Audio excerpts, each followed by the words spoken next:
Започваме. Значи първо искам да благодаря на всички, че дойдохте. Много се радвам, че се събрахме толкова хора. Днес ще ви покажа 3 от моите любими неща. Първото са керамичните ножове на кисера, които аз ползвам вече от около 4 години и мога да препоръчам доста горещо. Второто е рецепта за гуакамоле. И третото е суров шоколад, който ще направим заедно. Понеже той има нужда от малко време да стяга, съм го приготвила вчера, за да можем днес и да го дегустираме. Започвам с разтапянето на шоколада. Значи шоколада се прави с какаово масло, което по принцип изглежда по този начин. Но за да можем да направим от него шоколад, трябва да си го разтопим. И понеже нямам котлон, на който да го разтопя днес, ще пробваме с топла вода. Така че може да ми запълните топла вода. Топла вода като за чай. Междувременно започваме с рецептата за гуакамолето. Някой да е ял, да знае как се прави гуакамоле? Не? Да, добре. Много любима моя рецепта. Първо трябва да си избереме авокадо, с което да можем да работиме. То трябва да е леко омекнало. Ако е много твърдо, искате ли да пробвате да видите за какво става въпрос? Когато е много твърдо, то все още не е достатъчно озряло. И ако си го купите много твърдо, трябва да чакате да го извадите и да нести в хладилника, за да може да омекне и да си го ползвате за гуакамоле.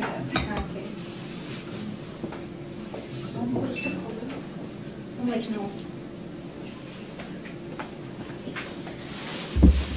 Аз искам да отбележа, че двете рецепти, които Надя ще покаже, се правят изключително без никакви уреди, без никакви фурни, котлони и така нататък, сурово приготвени. Абсолютно. Всъщност целта беше...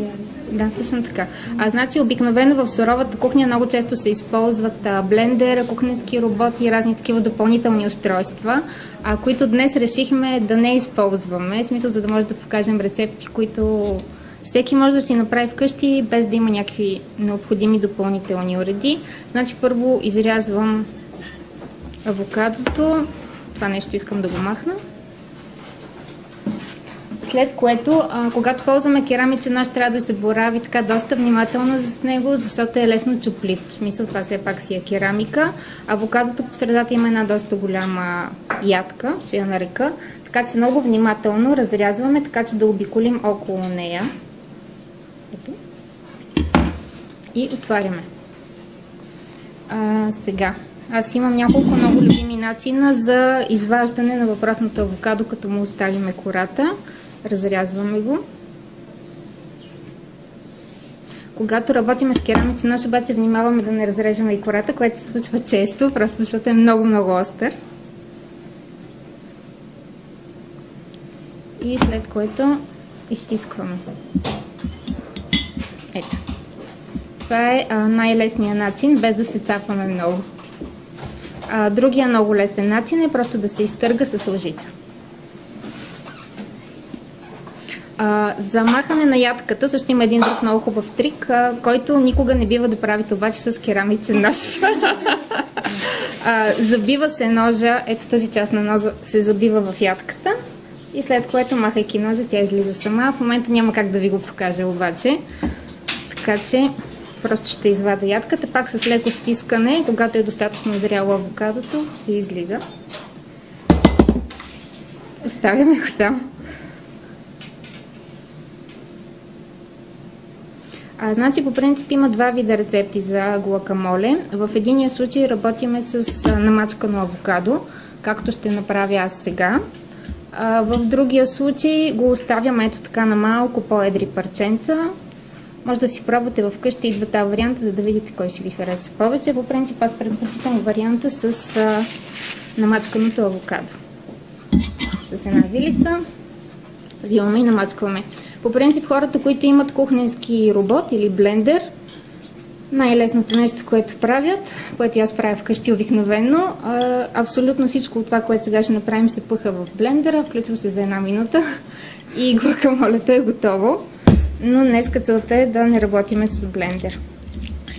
Намачкваме. Авокадото по принцип е зелено, но когато се остави на въздух да окисли, то започва да покафенява.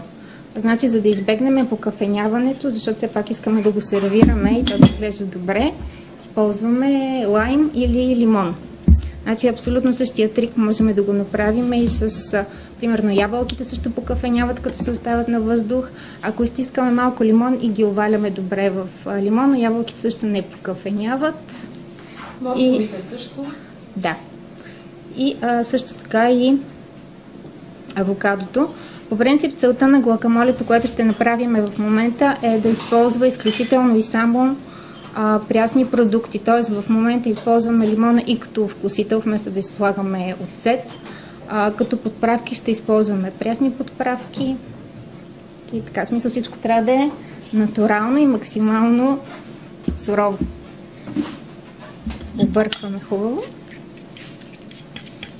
Това трябва да бъде сурово, нали? Аз знам, че си се запалила по суровоядство. Да, суровоядство се казва. Значи всъщност оказва се, че при готвенето, независимо дали става въпрос за варене, печене на фурна или пържене, до 80% от ценните вещества, които са във всеки един продукт, изчезват. Всички ензими, всички витамини, всички минерали, които иначе са много ценни за нас, след термична обработка, ще го нарека, вече ги няма. Така че има хора, които се наричат суровоядци. Аз не съм такава, уточнявам. Се опитвам да се храня основно с сурова храна. Те се хранят основно с сурови храни, като по този начин си гарантират един доста голям прием на много ценни вещества, които... Гаранцията без термичната обработка, че няма да има някакви действия. Обработка води обикновено до мъртвяване на такива вредни организми. Да, точно така и заради това в момента се намираме в биомагазин. Не знам, зависи. На мен, честно казано, не ми се е случвало. Може би зависи за кои продукти става въпрос. Да. Аз съм си мисля, че когато един зеленчук, ако е бил, т.е. ако е най-развалена круша, какво може да стане? Всички знаем. Ако вече е месо, едно развалено месо, до какво може, нали? Какви могат да бъдат? Да, определено. Суровоядците обикновено не ядат сурово месо. Да. Сурови зеленчуци, като често се дава този въпрос. Суровоядците, добре, някои от тях ядат ли сурови яйца? Не, значи всъщност спецификата е, аз малко като говоря спирам да работя. Предполагам, така че за моменти ще спирам. Значи по принцип хората, които спазват някакви определени режими, се разделят на няколко основни групи. Първите са всеядните, нали, каквито предполагам сме всички тук. Следват вегетарианците, които не ядат месо. Значи те ядат животински продукти от типа на яйца, сирене, мляко, но те не ядат месо. Следват веганите. Веганите вече не ядат абсолютно никакви животински продукти. Т.е. те включително не ядат яйце, сирене, мляко, всичко, което идва от животни. Включително веганите, примерно, не консумират мед. Това е така най-голямата дилема сред веганите. Има такива, които ядат мед и такива, които не ядат мед. И всъщност вече високата категория за мен, защото е най-трудна за спазване, са суровоядците. Те, освен че са вегани, т.е. те не ядат никакви животински продукти, те ядат всичко сурово, което е така изключително трудно за спазване и за мен лично не е подходящо за всеки климат. Примерно в България, зимно време, нали, леко е трудничко. Сега, ако живеем в Австралия, нали, може би било по-различно. Така, продължавам. Значи ето го нашето авокадо с лайм. След това добавяме домати. Лятото препоръчвам да се добави един много хубав, озрял червен домат, ако може от градината на баба, би било най-хубаво. В момента нямаме, така че слагаме чери доматчета.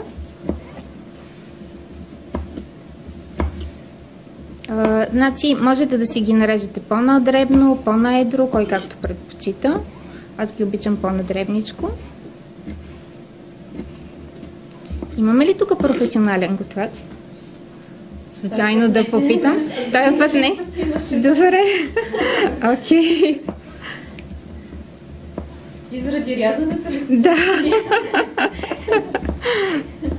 Има всъщност един метод, който професионалните готвачи го наричат kitchen knife.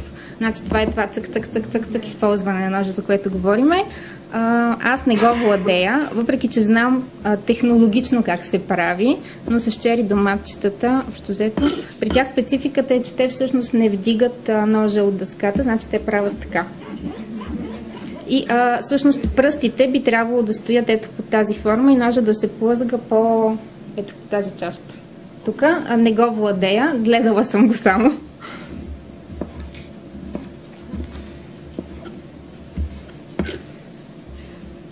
Ако някой междувременно има някакви въпроси, независимо дали става въпрос за рецептата или за някакви здравословни хранения, може да задава.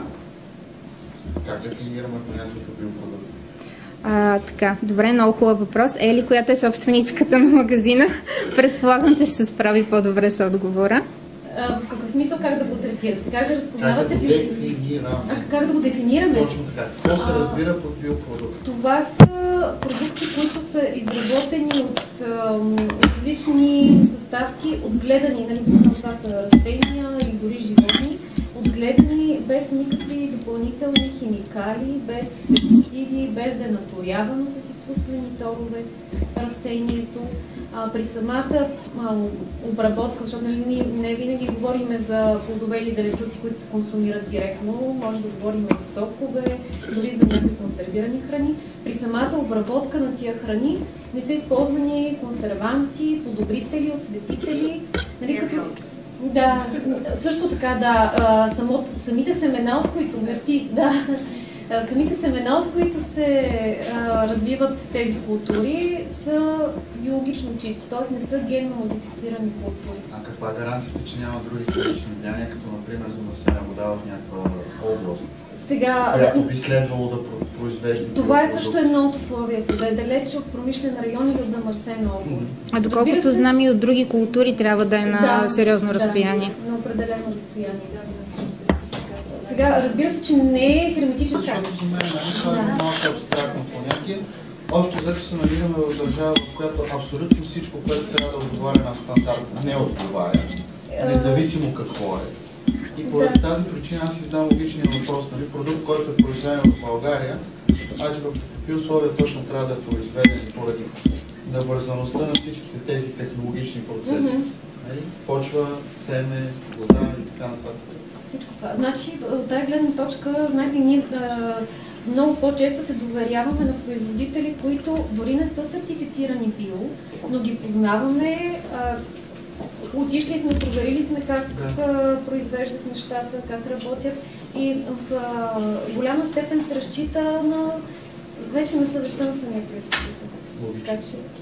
Значи, понеже приключих с доматите, идва ред на подправките. Аз предпочитам да използвам свежи подправки. Значи, в случая използваме копър и магданоз. Има страшно много рецепти за гуакамоле. Всеки използва това, което обича. Можете да си добавите пресен босилек, можете да си добавите пресен лук. Оригиналната рецепта е с чесън, който аз днеска не съм го сложила, защото е през деня и предполагам всеки има още някаква друга работа.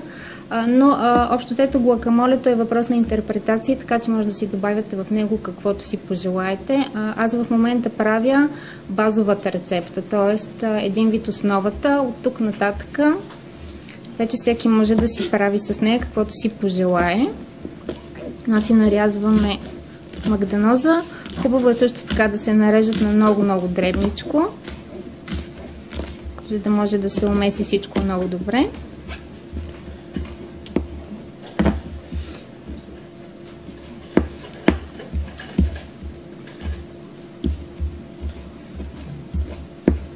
Ако имате още някакви въпроси, спокойно, докато режа. Какви въпроси с подправките при този биорежим на хранене? Подправки, аз лично... Биоподправки обикновено са тези, които майка ми прави. В моя случай. Иначе отново се разчита на покупка от магазин. Масово продуктите, доколкото знам, които се продават в България и които са в пакетирана форма, не са български. Забелязвам, че повечето са немски, има голяма част френски, да. Извинявам се, вчера точно си купих естрагон и когато прибрах вече вкъщи, видях, че от Израел. Да, пълно възможно. Ако бях в магазина, нямаше да го купя, честно казвам. Мисля, 20 лък подправка, да идва чак от Израел с мен е просто абсурдно. Или така нататък. Какаото, което е вътре, вече не е сурово и съответно всичките му ценни и прехвалени свойства, които ги има в стандартния шоколад, вече ги няма. Така че ако искате да се възползвате от един хубав шоколад, той трябва да е суров. Започваме с какао. Значи какаово масло. Какаовото масло изглежда по този начин. Лекичко ще го отворя, защото другото го разтопихме вече. Значи ето така изглежда. Само че за да можем да направим от него шоколад, трябваше да си го разтопим. Нарочно съм донесла стъклени съдове, за да можете през цялото време да гледате какво се случва. Това тук е разтопеното какаово масло.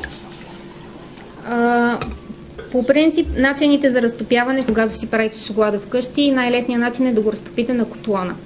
Само че моят много голям съвет е да процедирате по точно същия начин, по който го правиме в момента, защото сега, докато работиме с това цялото нещо, то ще продължи да седи в топлата вода и ще се умесят много по-хубаво вкусовете. Значи при суровия шоколад се получава следния проблем. Когато използваме подсладител, защото аз си го обичам сладък, не обичам натуралния вкус на шоколада, който е горчив, и съответно му добавям малко повече подсладител. И когато имаме подсладител, понеже все пак това е мазнина, мазнината има свойството да отива отгоре, подсладителът клепва отдолу. Съответно, една част от шоколадчетата, които аз съм ви направила, изглеждат точно по този начин. Посладителя отдолу, шоколада отгоре, за да добиете представа какво може да ви се случи в къщи. За да не ви се случи това нещо, просто през цялото време, докато работите, всичко трябва да е топло, в топла вода и трябва да се бърка постоянно. Значи това блокче, аз вкъщи си го разделям на 5 и с тези 5 парчета правя по 2 големи шоколада. Тоест, с една пета от това нещо, вкъщи двамата с мъжа ми изкарваме една седмица спокойно ядене на шоколад всеки ден. Така, значи, като подсладител можете да използвате, аз обичам да използвам натурални подсладители, това са кленов сироп, агаве или мед. В случая използваме кленов сироп. Значи, когато слагаме кленов сироп, нещата са много по-лесни. Значи, кленовия сироп е най-лесно се смесва с кокосовото масло и е най-малък шанса след това да се разделят. При меда, особено при захаросания мед, шансовете са най-големи, всъщност да не се смесят много добре. И така, в случая използвам, запознати ли сте с кухненските мерки? Чайна лъжичка, да, супена лъжица, слагам една супена лъжица и още малко. И половина. Трябва да е сладко. И разбърквам хубаво, като виждате ли всъщност какво се случва тук вътре? Значи целта е да се умесят много хубаво. Така че се разбърква много и се разбърква постоянно. И сега идва ред на какаото. Значи суровото какао само по себе си е горчиво. Така че от количеството какао, което ще добавите, също ще зависи колко ще ви е горчив шоколада. Ако това нещо, както е в този вид, го изсипете в някакви формички, ще получите нещо от типа на бял шоколад. Няма да е точно бял, но ще бъде ето с такъв цвят. Всъщност почти бял. Да. В случая обаче ние искаме да направим кафяв шоколад. Използвам чайните лъжички и добавям 2. Значи при мерките готварските всъщност се смята, че трябва да е изравнена до ръба. Тоест като видите в някой готварски сайт или в нашия сайт рецепта, в която има чайни лъжички, това е всъщност точно тази лъжичка, изравнена до ръба. Защото са ми задавали въпроси, аз сега вкъщи имам 5 вида чайни лъжички, които да използвам, значи не става въпрос за вашите чайни лъжички, които имате вкъщи. Сега разбъркваме хубаво и колкото и лесно да звучи, това ни е шоколада. Така че се надявам това също да ви стане една от много любимите рецепти, защото е много лесна и е много бърза. За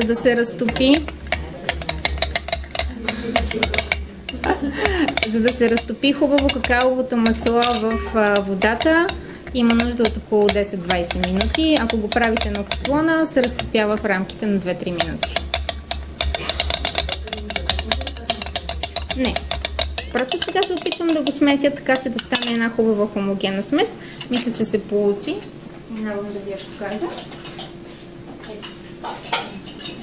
Между другото, една много хубава идея за Свети Валентин. Две порции на две порции.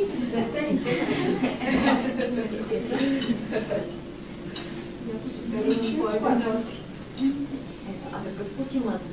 Вече шоколад и си го правят?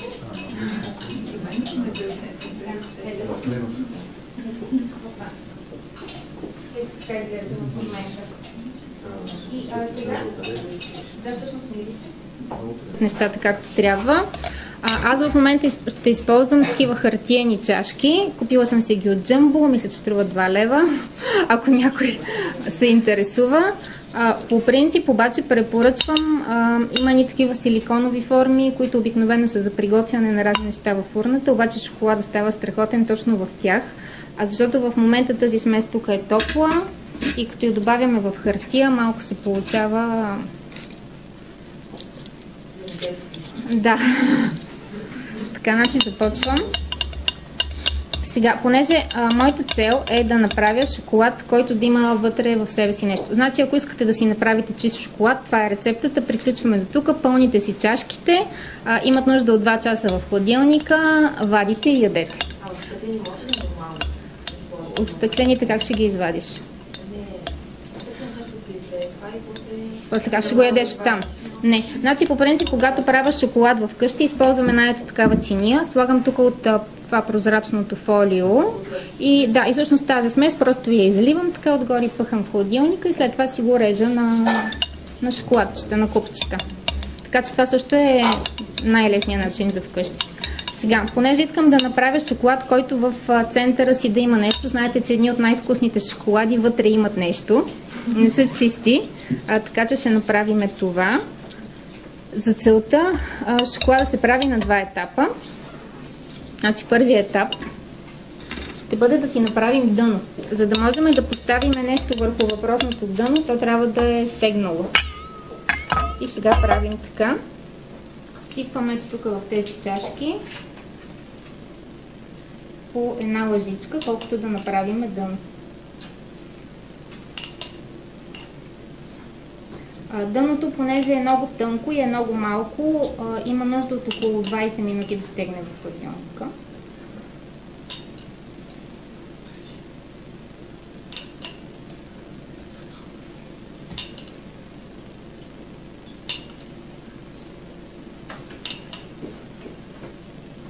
Така. И сега това нещо, по принцип го прибираме в хладилника да стегне. Аз и хладилник ето тук.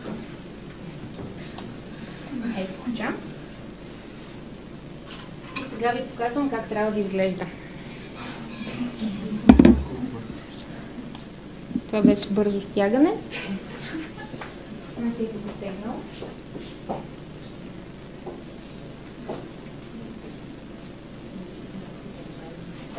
Това което ще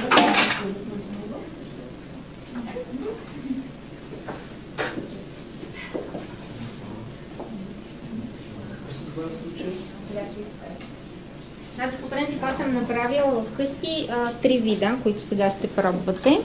Първия вид, този, който в момента виждате, използвам кокосово мляко. Значи, кокосовото мляко, когато е в кенчета, значи в хартиените опаковки, кокосовото мляко си е с консистенцията на мляко. Докато това, което е в кенове, прилича повече на сметана. Не. Аз в сухи се използвам. Така ли? Получават ли се? Да. Да, почти точно като заместител на сметана, в която обикновено слагам. Да. Значи, по принцип, най-елементарният вариант е да добавите вътре малко кокосово. Да. Ето така с една малка лъжичка. Ето така грабвате. Ето. И после с една друга малка лъжичка го избутвате тук. Ами да, вкъщи може да изпръщи. Точно така. Тук има и още няколко други варианта. Класическия вариант е вътре да сложите някаква ядка. Моята любима е макадамия. И имам един трети вариант, който също става много вкусен, т.е. с форми. Значи с формите се прави следното нещо. Аз забравих да ви кажа да ми измиете дъската, само ножчето ще взема. Къде е нож? Да.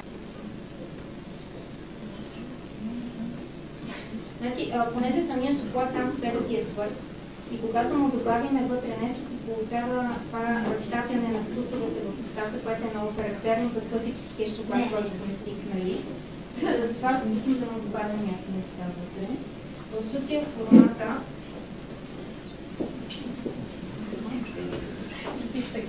е мека и ето го пълним. Ето така.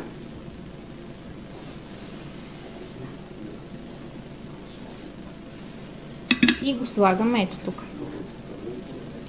И всъщност сега ще ги напълним. Това го разбъркваме отново много хубаво. Успяваме все още да работим с него, защото седи във водата. Ако бяхме извадили извън водата, то ще да започне да се твърдява. Значи кокосовото масло, включително и на стайна температура, седи твърдо, което позволява на шоколада, ето аз съм го извадила отпреди да не се разтопява след това на стайна температура. Тоест няма нужда да го държите. Сега ще направим това, което обикновено правя вкъщи. И просто изсипвам.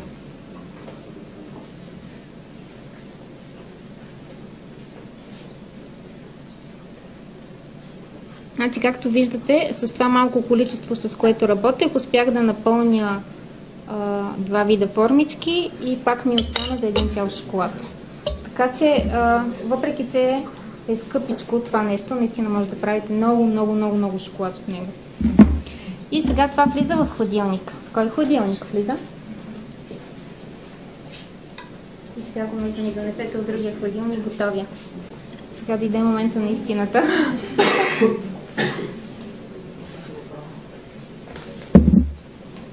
Някой да има въпроси за шоколада. По принцип има още една рецепта. Другата седмица ще кача на сайта на Здравословен живот и другата рецепта, която е за шоколад. Мерси. Там добавям към какаовото масло и малко кокосово масло. Може ли да го покажа? Има се едно бърканце. Да. Значи ето го кокосовото масло. Проблемът при кокосовото масло е, че това на стайна температура започва да се втечнява и това е започнало да се плавне, защото се разтопява в устата.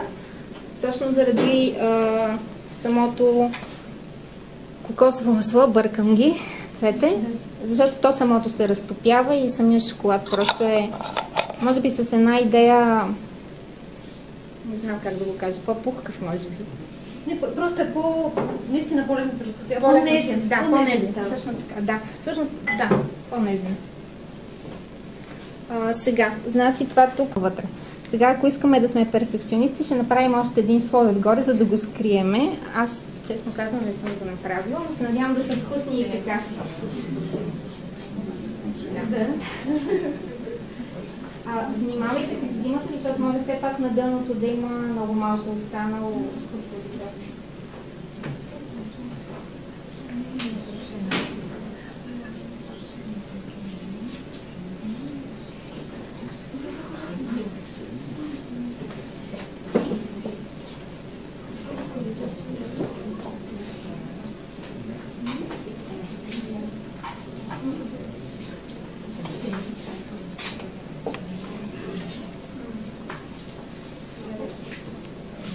Правите неща, но трябва да са малки и да са сухи, за да в крайна сметка... Калоричност, как е спрямо нормалния шоколад?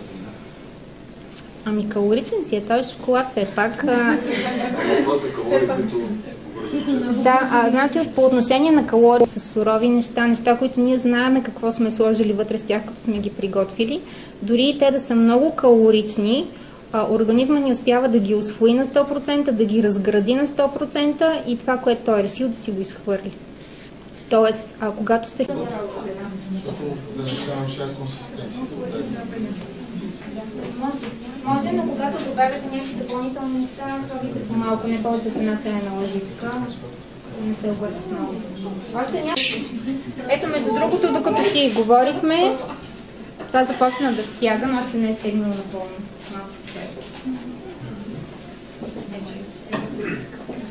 Не е стегнало напълно, защото да държиме в отворена витрина, ако бяхме пъкнали в хладилника, може да се е стегнало.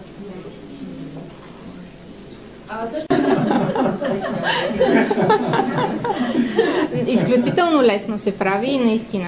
Особено... Аз се направя не знам, да? Не, Милана, ще ти го приготвиш за нея, така да си. Да, това било много добре. Ще истинска изненада. Определено.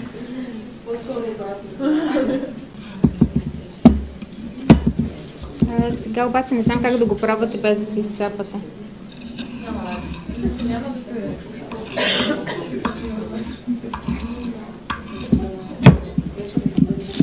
Да, има ли клечки за зъби? Първо ето така, леко го отлепям. Иначе по принцип, когато си го правя вкъщи, си го държа върху наилона. Не ми пречи. Лили? След това са железната жилица и лъжица, не се ли? Да. Точно това ще да кажа. Значи, не съм срещала. Но по принцип, има една специфика. Значи приборите самите, те имат едни такива специални покрития, които ножовете ги нямат, защото целта на ножа е да реже и той е изпилен наистина до чист метал. Докато приборите, които ползваме като вид...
Чували ли сте? Има един ресторант в Барселона, Ел Булли се нарича. За него чували ли сте? Примерно, да, в момента там са запазени местата до юли месец. Резервациите са сериозни. И там готвят такава молекулярна кухня. Много интересна. Ще видите.